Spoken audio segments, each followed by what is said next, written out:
Hello, everyone, and welcome to Chartwise Women with Erin Swenlin and Mary Ellen McGonagle. Welcome to this Thursday, November 12th, 2020 show. We want to welcome you all here. And Mary Ellen, how are you doing today? Oh, I'm doing fine. Thank you. Enjoying the beautiful weather here on the West Coast. We had a bit of a cold spell. It got into the 30s, which in the evening, which is not very usual, but No, good advantage or good time to get the fireplace going for a couple of nights now. And that's big. exactly what we did. We Mm-hmm. built a fire, and we've lived in this house now for about, I think I figured 19 months, and we had our first real fire in our fireplace this Right. last weekend. It was awesome. I'm wonderful. In fact, I noticed you on Facebook. You had a photo in the mountains and the snow in the background. It just really Yes. looked very inviting. So, Yes, it's yep, been we're lovely heading here. into the fall. Yes. Well, on our way into the fall, of course, we have a very special time coming at the end of the month. I think everybody's familiar with Thanksgiving. I've heard of it. So we thought, as we're already, I'm sure you are too, trying to figure out your recipes for Thanksgiving, figuring out all the preparation you need to do. And so I was thinking about it as we were prepping for the show, and I thought, you know what, we should go through our tried and true recipes for investing. Mm. So I think that's a really good place to start because you want to be successful in your investing, of course, and a lot of us have our recipes for success and today Mary Ellen and I are going to share our recipes with you. Absolutely. Yeah, I look forward to that. For Yes, our many years, we have put together sound recipes, so that's going to be great. absolutely. All right, well, let's start off then with our wisdom of the week. And mine, I'm going to start off with is use tried and true recipes, or otherwise known as your analysis process. And that will help you cook up successful ingredients and, of course, have a successful recipe and a way to enjoy Hmm. the fruits of that labor. Yeah, a trading plan. And mine is that too many cooks spoil the broth. And basically, to keep your recipe simple, find a recipe or a trading plan that really fits your personality. That's going to be very critical because then you will adhere to that recipe. And you don't want too much input. There's a lot of information out there. So if you can really fine tune what you're focused on and what research you're using, it's going to help you quite a bit. Certainly makes life a lot easier. Hmm. I've never been that good with trying to do things without a recipe. I'm not one of those creative people, I guess. On the So, fly. Oh, well, it's not does not come recommended for the markets. You will want to set a plan. So yeah, I think so. I think that's the best way to proceed. absolutely. All right, so why don't we start off with some of our favorite recipes? And I would say that there are probably three in particular that I know we were going to talk about, and that would be your investing, of course, is what you're trying to present at the end. You want this beautiful investment. But of the recipes, I think we all follow slightly different recipes depending on Hmm. our time horizon. So we thought we would look at our favorite recipes for success in all three of those time frames.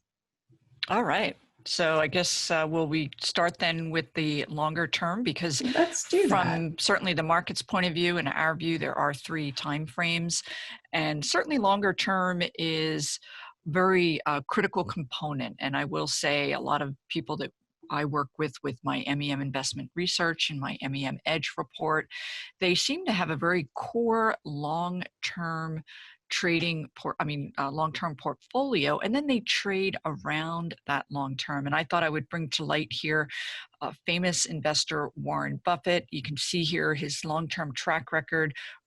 I only had it to 2018, but very lengthy, and you can see a significant outperformance to the S&P 500. And he doesn't really care what the markets are doing on a daily, weekly, maybe even monthly. He's really more concerned about longer term. He's looking at 10 plus years with his investments. So uncovering a sound company that you believe in and holding on to that can really reap benefits. So that would be certainly one very successful investor's advice for that long term. Just keep your eye on the horizon. Don't get too wrapped up with the daily gyrations. Absolutely. And really with your recipes or your investing in general, it's always best to start off with the long term so you can get that feel for what's going on in the kitchen, if you will. Mm-hmm, mm-hmm. Yep. So I know that's some of the things that I look at, of course.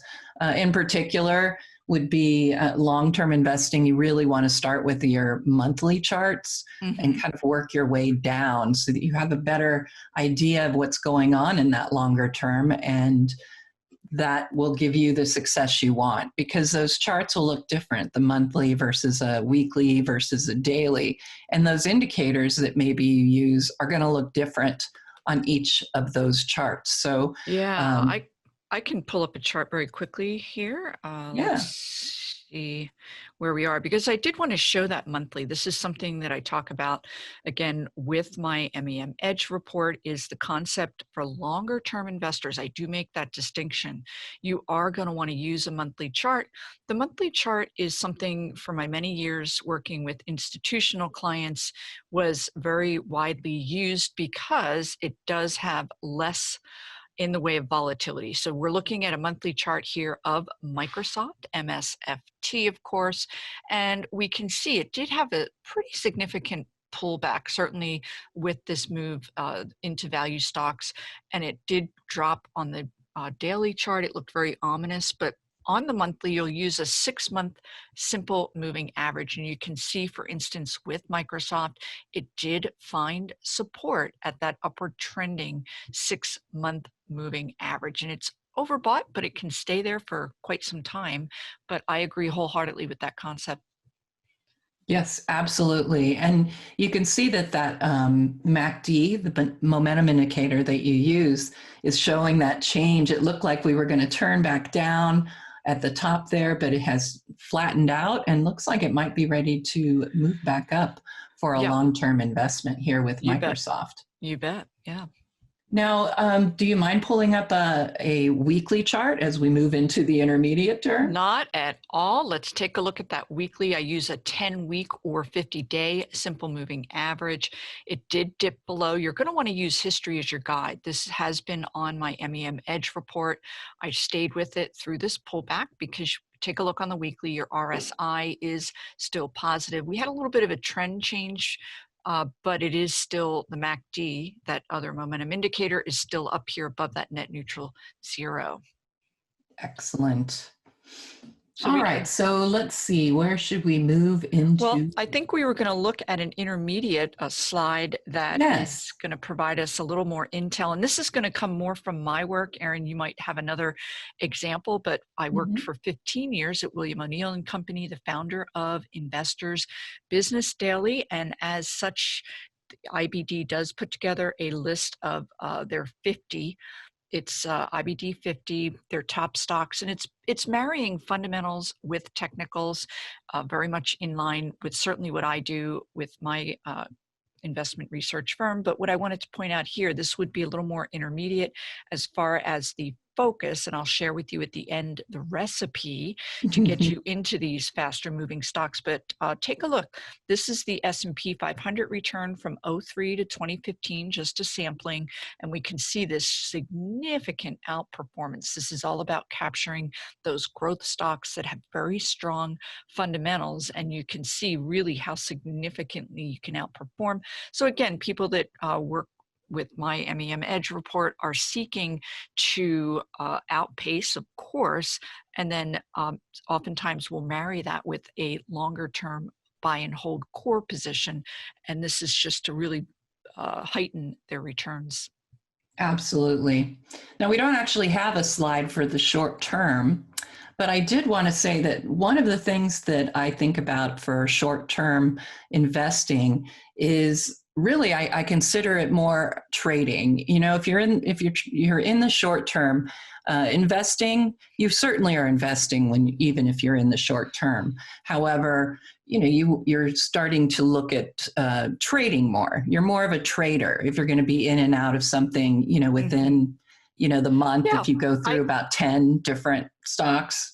I'm going to go ahead and share a screen because, Erin, I know that you have your trading room, so you're going to be very familiar with this is Microsoft. Let's go ahead and take another quick peek at that monthly, very smoothed out weekly. Yeah, we're getting a little bit of the gyrations, the volatility in the markets, but as we drill down for shorter term traders, they're going to, of course, be looking at intra-day charts, and this is Microsoft. And boy, that monthly is a whole different look. But these intraday, this is a 15-minute chart. It's going to allow you to take advantage of these updrafts. And then, of course, if you are a shorter term, perhaps a swing trader, you may have gotten out of the stock back here on that November 9th, the beginning of this week. Absolutely. So I'm going to pull up a chart here. Give me a second or two. But I wanted to give an example of exactly what you're talking about, using those short-term charts with a really short-term chart. So rather than just the daily in the short term, you definitely want to be thinking about the intraday or minute charts. So this is the daily chart on the left, and I'm going to pull up the same chart here. So we've got this set up. I use the daily chart for my decision point diamonds, and we look at the daily chart. We decide what is doing the right things that we want to happen in that particular chart. And we'll talk about the ingredients a little bit more later, but I'm going to show you how I use the two-screen method. And this is something that I picked up partly from you, Mary Ellen, when we were doing a trading room together. Yes. But I find it very, very helpful. So again, you're looking at different looks on these charts in the short term. You've got your daily. Right now, I like Netflix quite a bit. It's starting to bounce off some really important support here. So when I want to go in and I've found that daily chart, I found that trade that I want, I then go into that 5-minute chart. And this is where I look for my entries and exits. And like I said, my diamond subscribers are very familiar with this, and my free trading room members as well. If you just go to the decisionpoint.com homepage, sign up for our free newsletter, I'll get you information on the free trading room that happens on Mondays. But you can see, using the same ingredients, if you will, you get the different look, and it helps you with timing those entries. So for example, if you had decided you wanted Netflix on this pullback, you could be watching that 5-minute bar chart. You could see where the momentum starts to shift. There's the actual buy signal comes in here, and you can see that lines up fairly well. You've got an RSI rising, not quite positive at that point, but that's going to get you in at the right time. And that's what I'm talking about, entries and exits. All right, so let's go ahead and take a break, and we're going to come back and talk a little bit more about our secret sauce or our ingredients.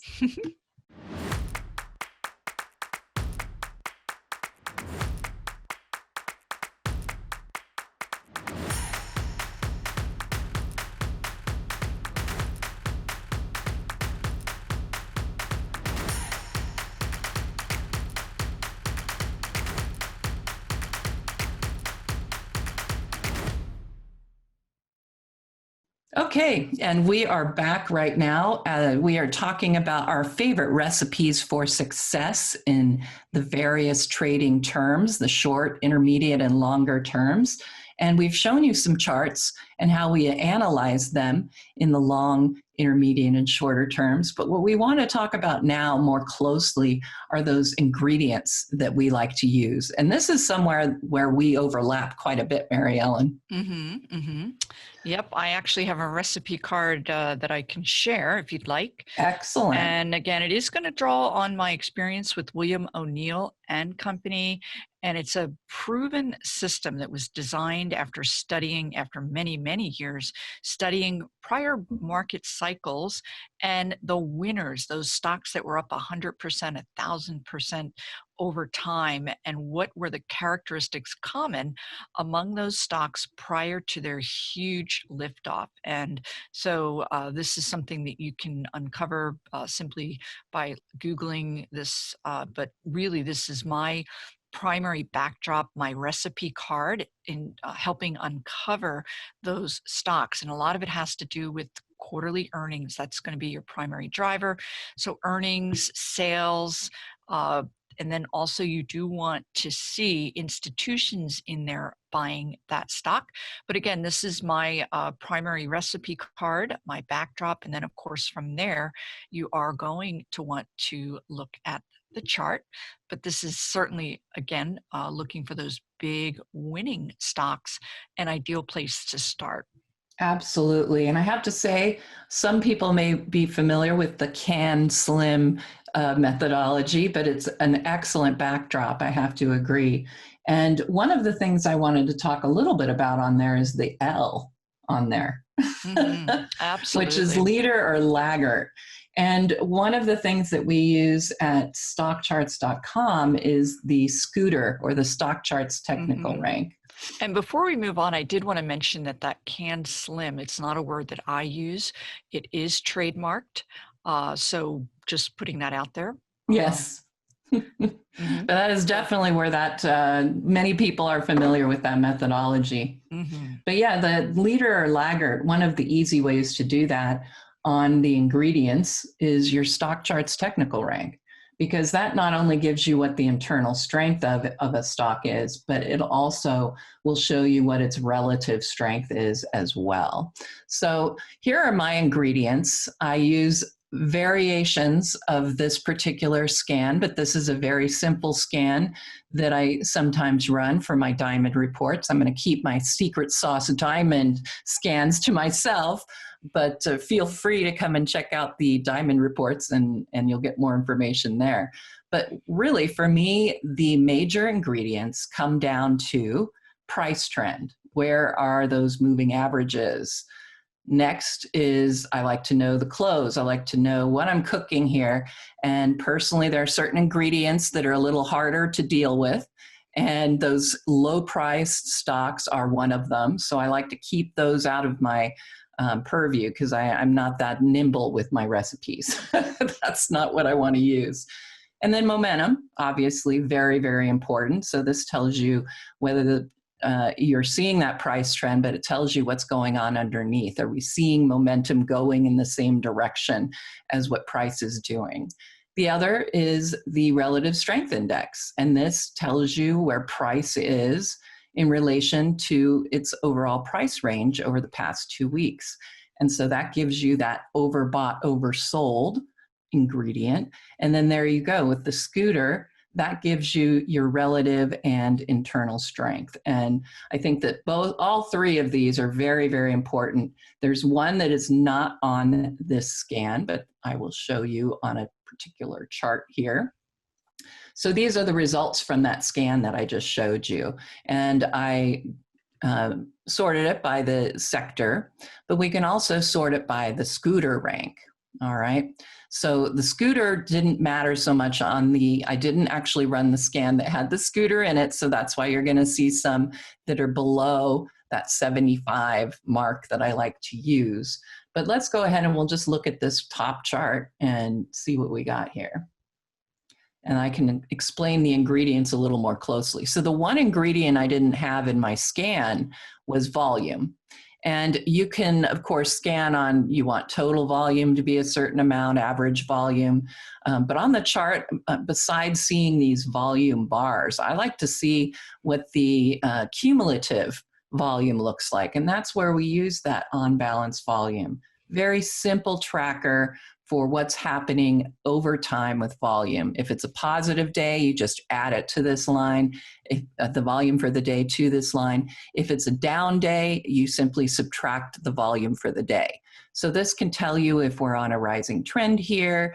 Right here, you have a beautiful positive divergence. You can see that bottoms are moving lower here, but you can see that the bottoms on the OBV are moving up. So those are all the kinds of things that you want to see when you're getting ready to trade a particular Very good. investment. I can So go those ahead are and my magic ingredients. I like it. Yes, we are sharing our secrets here, but actually not secrets. Of course, we are here to help. We want to engage and empower you so that you can outperform these markets. They're a little tricky right now, but I'm sharing with you Qualcomm and what I did. This has been on my MEM Edge report since we put it on back in February. And this is a stock that actually, I think I have the date wrong. It was over here in May. So we put the stock on here as it was breaking out of this flat base. I need to see a chart that is constructive. We can see the RSI ramping up and the MACD. This stock has been up 64% since being added. But again, that chart, you want to see it breaking out of a sound base, nice volume characteristics as that RSI is trending upward. And then also we had this nice uptick here with that MACD, that black line up through the red. And then as always, you will have these stocks that have extensive moves and then kind of sit out for a little bit, but as long as they remain above key levels and your other indicators remain positive, these stocks will go on to continue. When you uncover these big winners, they will have these big moves, take a rest, another big move. Just know that with my work, I tell you when it's a good buy time, when you can just hold it.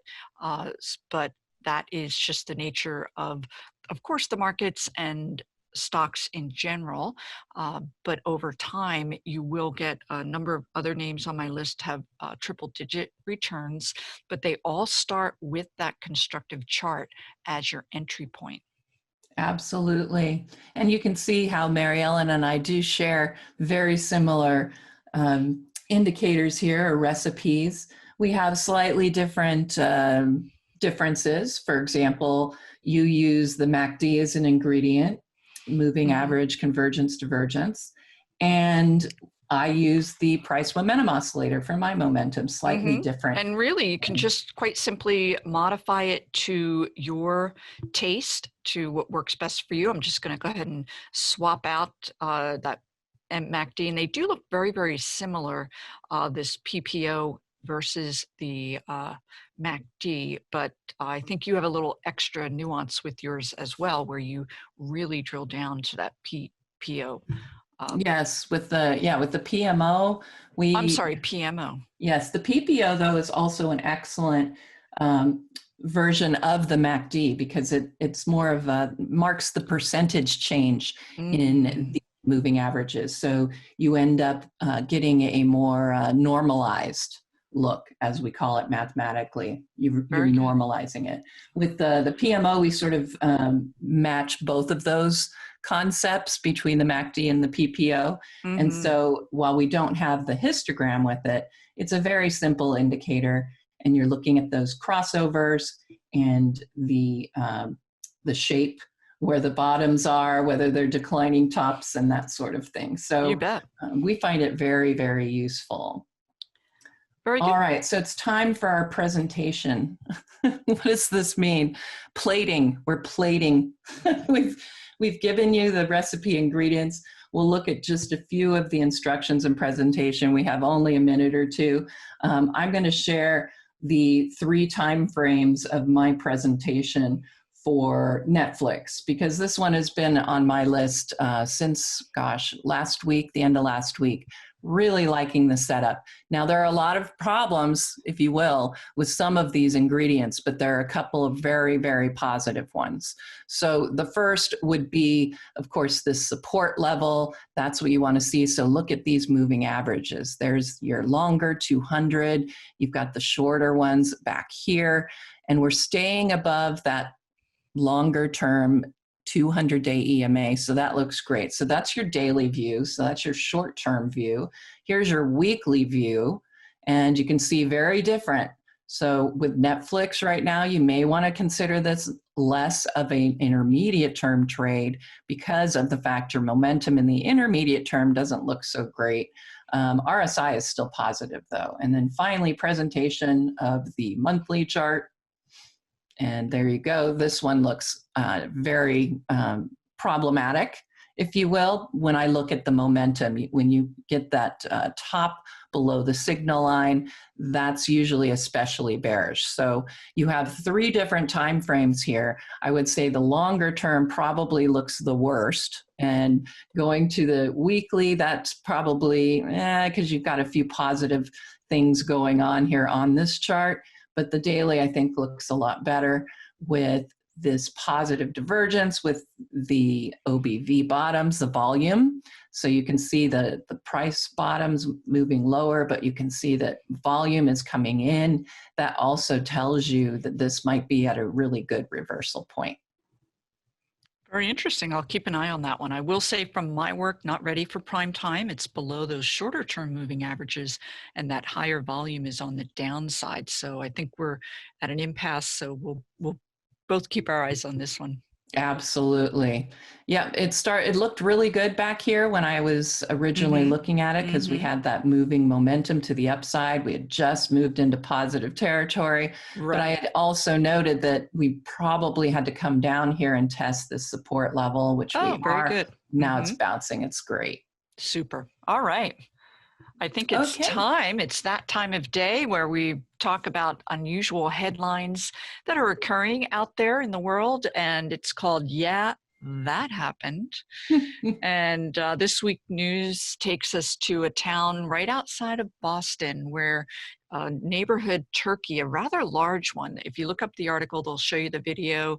It's a pretty aggressive turkey, and they're harassing the neighborhood. As one neighbor said, this turkey doesn't want to be put on your plate for this Thanksgiving. And yeah, it was fun to watch. You can see people trying to get out of their cars, and this turkey just wouldn't have it. And people running away from a turkey on a very residential street, I would remind you. So it was quite fun and unusual. So let's go ahead and take a look at some stocks that are in this turkey industry, if you will, or in the food industry. And first up here, I'll go ahead and share Hormel Foods, HRL, a big distributor of turkey products. And take a look, because this stock is, from my work, looking very interesting. I'm going to go ahead and pull up that full quote. Actually, it already is pulled up so that you can see it does have a nice 1.8% yield, and it's in that consumer staples. We're seeing consumer staple stocks pick up here, very interestingly, in a number of other defensive areas coming to life. But technically, we can see the stock pulled back to that 200-day simple moving average and bounced around here with the broader markets pre-election, but more recently broken back above all of these shorter term moving averages. The stock is poised to break out of this multi-month base with a positive RSI and MACD. Very interesting. Absolutely. There are a lot of, I have to agree with you about consumer staples starting to look a lot more bullish, if you will. If you want to talk about this one, Erin, and it's Pilgrim's Pride, another turkey provider, not quite as constructive, but sure. Yeah, not so great here. One of the things that I noticed when I first looked at this chart was the bear market low back in March. And most stocks, if you looked at them, are well above that bear market low. And this one hasn't even come back to even get close to testing that 200-day simple moving average. I will argue too, though, that the RSI is up here in positive territory. That's telling me positive momentum. Likewise with the PMO, but I would need to see the stock break back above this downward trending 200-day simple moving average. Once we see that on any kind of volume, the upside potential is really there, because you're looking at a possible base breakout here at 21. Yep, I absolutely agree. So do we have time? It is set up. Pardon?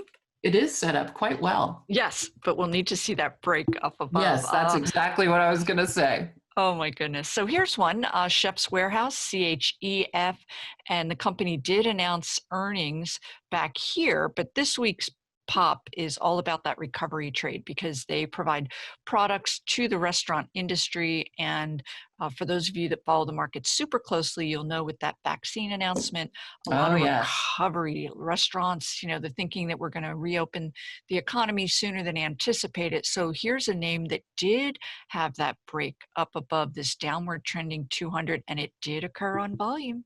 Excellent. So, Well, it's already time to close the show, Mary Ellen. you bet. Want to wish everybody a happy trading and a great weekend. We'll see you next week. Hey, Grayson Rose here with StockCharts. Thank you so much for watching. I hope you enjoyed that video. If you did, consider giving it a like down below, maybe leave us a comment, and if you're new to the channel, you can subscribe at the link up above. We're gonna bring you daily content from an incredible collection of technical analysts and financial experts.